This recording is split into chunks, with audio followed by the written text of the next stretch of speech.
আমাদের take সাইগাই YouTube পরিবারের আরেকটা নতুন টিএসজি নিউজের এপিসোডে আপনাকে যথারীতি আবার স্বাগত জানানোর জন্য প্রতিদিনের মতো হাজির রয়েছি আমি অভ্র।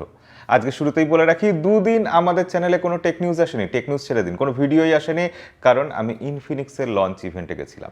আজকালকার দিনে যেটা কোভিডের জন্য হচ্ছে যে অনলাইনে সব কিছু লঞ্চ ইভেন্ট হয়ে যাচ্ছে, ব্রিফ দিয়ে দিচ্ছে, কিন্তু এবার ইনফিনিক্স বহুদিন বাদে তারা একটা এরকম লঞ্চ ইভেন্ট রাখলো যেখানে ফিজিক্যালি গিয়ে উপস্থিত হতে হলো। তাই খুব উৎসাহ নিয়ে গেছিলাম আর গিয়ে অসুস্থ হয়ে গেছিলাম, তাই দুদিন ভিডিও দিতে পারিনি। তবুও আজকে যে আপনারা ভিডিও দেখতে এসেছেন তার জন্য আপনাদের অসংখ্য ধন্যবাদ। তবে হ্যাঁ, আজকে সকালে আমাদের চ্যানেলে একটা ভিডিও এসেছিল, লাভা অগ্নি 5G ফোন, লাভার তরফ থেকে প্রথম 5G ফোন। তো সেই ভিডিওটা না দেখে থাকলে ডেসক্রিপশনে লিঙ্ক আছে, সেটাও দেখে নেবেন। আজকের ভিডিও তাহলে টেক নিউজ শুরু করে দেওয়া যাক, চলুন ভিডিওতে ঝাঁপিয়ে পড়ি। আজকের ভিডিও শুরু করা যাক শাওমির খবর দিয়ে। শাওমির তরফ থেকে একটা বাজেট সেগমেন্টের ফোন রেডমি নোট 11 4G। এই ফোনটা কোথা থেকে আসলো? এই ফোনটা চায়নাতে আজকে লঞ্চ হয়েছে, কিন্তু এই ফোনের নাম আমরা কোনো দিন শুনিনি, কোনো এর আগে লিক্স আসেনি, স্পেসিফিকেশন জানা যায়নি। হঠাৎ একটা 4G ফোন লঞ্চ হয়ে গেল, বিশেষ করে আজকে 5Gর যুগে, যেখানে নোট 11 সিরিজের আমরা সবকটা ফোন দেখলাম 5G ফোন। তাহলে নোট 11 4G কোথা থেকে আসলো? আসলে আমাদের এখানে ইন্ডিয়া, বাংলাদেশ, এসব জায়গায় যে শাওমির রেডমি 10 প্রাইম বলে যে ফোনটা এসেছিল, তো রেডমি 10 সেই ফোনটা রিব্র্যান্ডেড হয়ে চায়নাতে গেল এবার। মানে এরকমটাও হয়, আমরা চিরকাল শুনে এসেছি চায়নাতে কোনো ফোন লঞ্চ হয়, সেটা রিব্র্যান্ডেড হয়ে ইন্ডিয়াতে আসে, বাংলাদেশে আসে, গ্লোবালি লঞ্চ হয়। এবার উল্টো হলো, অর্থাৎ ইন্ডিয়াতে লঞ্চ হয়েছিল, বাংলাদেশে লঞ্চ হয়েছিল, গ্লোবালি লঞ্চ হয়েছিল, তারপর অবশেষে বছরের শেষে সেই ফোনটা রেডমি নোট 11 সিরিজের ফোন হিসাবে চায়নাতে লঞ্চ হলো। আমাদের এখানের মতোই এই ফোনেও রয়েছে মিডিয়াটেকের Helio G88 processor, 5000 mAh battery, 90 হার্টসের রিফ্রেশ রেট যুক্ত একটা ফুল HD+ ডিসপ্লে। তো সেই একই ফোন, বুঝতেই পারছেন, আবার সেই অন্যরকম প্যাকেজিং হয়ে অন্যরকম নাম দিয়ে চায়নাতে।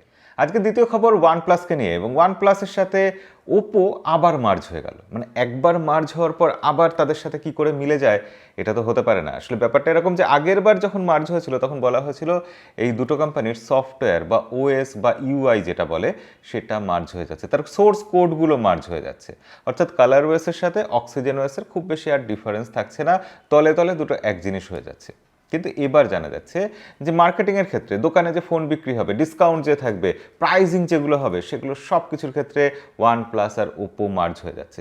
অন্তত ইন্ডিয়াতে অফলাইন মার্কেটে এটা হচ্ছে, এটা এখন কনফার্ম খবর, এটা জানুয়ারি থেকেই সম্ভবত ইমপ্লিমেন্ট হয়ে যাবে। তো সেক্ষেত্রে ওয়ানপ্লাস আর ওপোর মধ্যে এবার বোধহয় আর কোনো ডিফারেন্স থাকবে না। 2022 সাল শেষ হতে হতে ওয়ানপ্লাস নামে কোনো ব্র্যান্ড থাকবে কিনা এটা নিয়ে এখন সন্দেহ দেখা দিচ্ছে। তো দেখা যাক ওপো ওয়ানপ্লাসকে কতটা গিলে খেয়ে নিতে পারে, নাকি শেষ অবধি আবার বিজনেসের জন্য স্ট্র্যাটেজি পাল্টে তারা ওয়ানপ্লাসকে বাঁচিয়ে রাখে। দেখার জন্য আমাদের এখনও 1 বছর মনে হয় অপেক্ষা করতে হবে। কি বলেন আপনারা? আপনাদের কমেন্ট অবশ্যই, আপনাদের মতামত কমেন্টে লিখে জানান। আর ওয়ানপ্লাসের খবর যেখানে এসে গেল, সেখানে বলি 16ই ডিসেম্বর ইন্ডিয়াতে OnePlus 9RT লঞ্চ হচ্ছে। আসলে 9RT লঞ্চ হচ্ছে না, ব্যাপারটা খুবই রহস্যজনক, তাই না? OnePlus 9RT বলে যে ফোনটা লঞ্চ হয়েছে চায়নাতে, সেই ফোনটা ইন্ডিয়াতে আসছে, কিন্তু সেটা 9RT নামে আসছে না, সেটা শুধু OnePlus RT নাম দিয়ে আসছে। 9 কী দোষ করলো, কেন ইন্ডিয়াতে 9 নিজে হেঁটে আসতে পারলো না, শুধু RTকে পাঠালো, এটা আমরা এখনও জানতে পারছি না। দেখা যাক লঞ্চ ইভেন্টে OnePlus কিছু এই ব্যাপারে বলে কিনা। আমাদের মনে চিরকাল কৌতূহল, কোনো একদিন কি আসবে যেদিন মোবাইলের প্রসেসর পারফরমেন্সের দিক দিয়ে কম্পিউটারের প্রসেসরকে রিপ্লেস করে দেবে। সেটা আদৌ কোনোদিন সম্ভব হবে কিনা আমরা জানি না, কিন্তু মোবাইলের প্রসেসরের পারফরমেন্স দিনকে দিন উন্নত হয়েই চলেছে। আমরা কিছুদিন আগে দেখলাম 1 মিলিয়ন বা 10 লাখ যে স্কোর হয় AnTuTu-তে, সেই স্কোরের মাইলস্টোন ক্রস করে গেল মিডিয়াটেকের ডায়মেনসিটি 9000 প্রসেসর। এবার কোয়ালকম তাদের যে প্রসেসর লঞ্চ করছে 30শে নভেম্বর, কোয়ালকমের স্ন্যাপড্রাগন এখন আলাদা হয়ে গেছে, তাই কোয়ালকমের বলা যাবে না, বলতে হবে স্ন্যাপড্রাগন 8 ফার্স্ট জেনারেশন যে প্রসেসর 30শে নভেম্বর লঞ্চ করছে, সেই প্রসেসর এবার কিন্তু মিডিয়াটেককে বিট করে দিল। অর্থাৎ 10 লাখের মাইলস্টোন এটাও ক্রস করে গেল। 1,35,000 এটার স্কোর হয়েছে, তার থেকেও সামান্য বেশি হয়েছে। সেক্ষেত্রে দেখা যাক কী হয়, এবং শেষ অবধি বছরের শেষে কিন্তু লড়াই জমজমাট হবে, কারণ মিডিয়াটেকের সাথে এক্সিনোসও কিন্তু লড়াই করবে, এবং তার সাথে অবশ্যই স্ন্যাপড্রাগন তো আছেই। দেখা যাক শেষ অবধি স্মার্টফোনের মার্কেটে কোন প্রসেসর এই বছরের সেরা প্রসেসর হয়। আমি অ্যাপেলকে সরিয়েই রাখছি। 2021 সাল শেষ হতে চললো আর আমরা টের পাচ্ছি 2022 সাল কিন্তু খুব এক্সাইটিং হবে। টেকনোলজির দুনিয়ায় অনেক কিছু নতুন ঘটবে। তার জন্য প্রথম খবরটা মন দিয়ে শুনুন। প্রথম খবর এটাই যে 200 মেগাপিক্সেল ক্যামেরাযুক্ত ফোন আসছে এবং 200 মেগাপিক্সেল সেন্সার দিয়ে ফোন প্রথম নিয়ে আসবে মোটোরোলা কোম্পানি। সবাইকে অবাক করে দিয়ে, শাওমি নয়, রিয়েলমি নয়, মোটোরোলা। অবশ্যই তারপর শাওমি নিয়ে আসবে, তারপর রিয়েলমি, ভিভো, ওপো সবাই নিয়ে আসবে। 2022 সালটা মোটামুটি চাইনিজ প্লেয়ারগুলো এই জায়গায় খেলাধুলো করবে।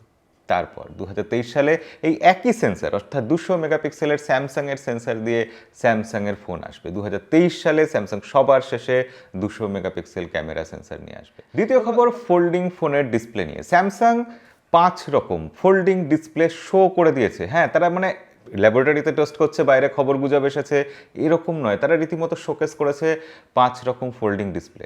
কোনোটা হয়তো মাঝখান থেকে ভাঁজ হয়ে যাবে ফোল্ড 3-র মতো, কোনোটা জি ফ্লিপের মতো, কোনোটা স্লাইডিং ডিসপ্লে, এরকম নানা রকম ফোল্ডিং ডিসপ্লে, 5 রকম ডিসপ্লে তারা শো করেছে। অর্থাৎ 2022 সালে আমরা প্রচুর প্রচুর প্রচুর ফোল্ডিং ফোন দেখতে পাবো এবং এগুলো স্যামসাং সব নিজেই নিয়ে আসবে এরকম নয় ব্যাপারটা। শাওমি, রিয়েলমি সবাই নিয়ে আসবে, ভিভো, ওপো, ওয়ানপ্লাস সবার তরফ থেকে আমরা ফোল্ডিং ফোন দেখতে পাবো 2022 সালে।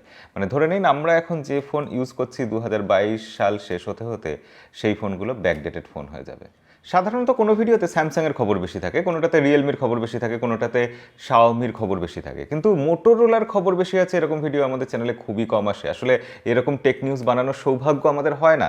তো আজকে মোটোরোলার প্রচুর খবর আছে, তাই আজকের ভিডিও শেষ করবো মোটোরোলার দুটো ইম্পর্টেন্ট খবর দিয়ে। মোটোরোলার তরফ থেকে মোটো G31 বলে একটা ফোন খুব শিগগিরই লঞ্চ হবে। গেজেস ডেটার লিক থেকে আমরা জানতে পাচ্ছি যে এখানে 6.4 ইঞ্চি একটা অ্যামোলেড ডিসপ্লে থাকবে। বাজেট সেগমেন্টের ফোন হবে। এই ফোনটার দাম নাকি ইন্ডিয়াতে 13,000 রুপির নিচে হবে, 4GB 64GB ভার্সন।